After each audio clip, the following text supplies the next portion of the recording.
Ever since I was a kid, I was building chicken coops in the backyard and things like that. But once I really got into a wood shop with real tools and somebody to kind of guide me, I just kind of jumped in with both feet.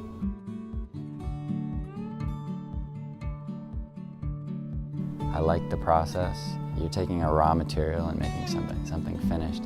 It's sort of changing. And I like to see how it all works and understand how it all works so that I can do better next time. I think he really hopes that the furniture is going to improve their lifestyle and like bring them joy. It's nice to sit at a table and eat off of a gorgeous piece of wood. I came from Colorado, went to school there, and my senior year in high school, I had an opportunity to go to Moscow, Russia. When I got there, they gave me the opportunity to either work teaching in schools, or they said you can stay here at the orphanage and help us rebuild this place. They stuck me in the wood shop, and when I got there, I found out that they weren't just framing walls, they were making fluted molding for the doorways and wainscoting for the foyer. I was supposed to stay there actually 2 or 3 months, and I loved it so much I stayed for 6. When I got back, my uncle, who lived in California, called me and said, "Hey, I heard you were woodworking out there. You gotta come out and meet this guy from my church. His name's John Brigham. He builds furniture out of reclaimed wood." I stayed at his house for 4 years before I finally got my own place. And after working for John for 12 years, I moved into this space here in 2008 and started doing a lot of my own work as well as still working for him. It's always fun starting because it takes me back to my days in Moscow. The guy that I was training under wisely put me onto a machine and just left me for a week at a time. And then he'd move me to the next machine. And it was all the basics, like playing basketball, anything you do, those basics are the core.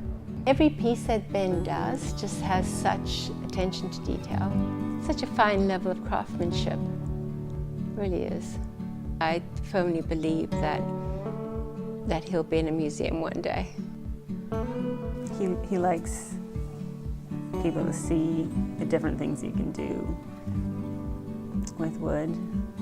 I think that's one of the marks of great craftsmen is that they highlight the material that they're using and morph it into something that really shows off the innate beauty of it. I think he mostly draws inspiration from the world around him, seeing those root balls, seeing the wood and how beautiful it can be with the right techniques and treatments. When a client comes and they give me all these parameters that I have to work within, it has to function this way, and when it comes to sculpting, there's no parameters. The only thing I'm working within is the shape of the tree. I try to stay true to the shape, but carve in like a fingerprint of my own idea. I think what's surprising about Ben is that he seems to harness both a fine art perspective with this really practical perspective, which is quite unusual. He can straddle both worlds. He will take a job and just take it to another level and really add his own flair to it. Family has always been a big thing. The way I grew up, I've carried that into my own family, and it's really important to me to not neglect my family for the sake of the woodworking, but it's a constant balancing act. You have financial needs that if you don't meet, that's hard on the family as well, so that then you justify taking hard weeks on and working hard and making money, but then the family suffers. So I've been fortunate that I've survived 20 years doing this, but the work is unpredictable and you never know. The love of it is just not something I think about, it's something I do. It's something I've grown into. So. Johann Sebastian Bach appended all of his cantatas with SDG, Soli Deo Gloria, so glory to God alone.